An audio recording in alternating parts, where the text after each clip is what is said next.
5 জন ব্যক্তির নাম বলবো। 100 এর মধ্যে তাদেরকে নম্বরিং করতে হবে। 100 এর মধ্যে তাদেরকে কত দিবেন এবং কেন দিবেন সেই কারণটি বলতে হবে।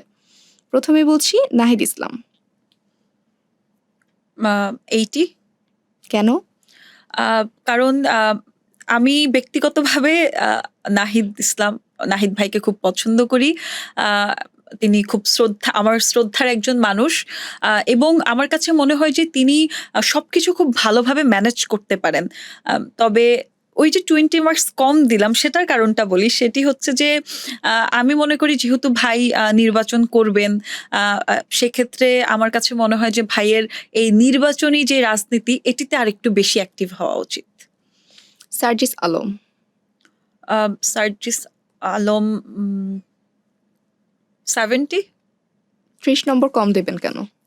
30 নম্বর কম দিব কারণ আমার কাছে মনে হয় যে ওনাকে অনেক মানুষ রিচ করতে চায়, তার সাথে কথা বলতে চায়, যোগাযোগ করতে চায়, গল্প করতে চায়, কিন্তু তিনি এই জিনিসটা অনেক বেশি অ্যাভয়েড করছেন, বা যার কারণে অনেক মানুষ তার উপর ক্ষিপ্ত। তিনি যদি এটা আরেকটু মেনটেন করতে পারে তবে এটা তার জন্য ভালো হবে।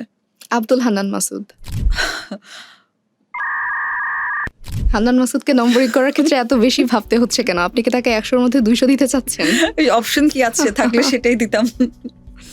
আসিফ মাহমুদ। 80।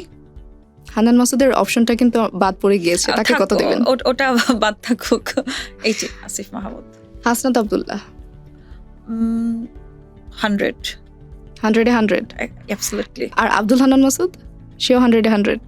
ওই তো আপনি বললেন না যদি পারতাম তাহলে সেটা 100 এর মধ্যে 200 দিতেন। তার মানে আপনার চোখে হাসনাত আব্দুল্লাহর চেয়েও বেশি এগিয়ে আছেন আব্দুল হান্নান মাসুদ।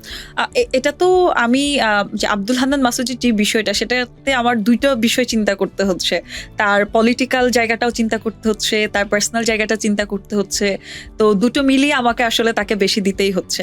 আর হাসনাত ভাই, আমি তার পলিটিক্যাল যে জায়গাটা শুধুমাত্র সেটি চিন্তা করছি।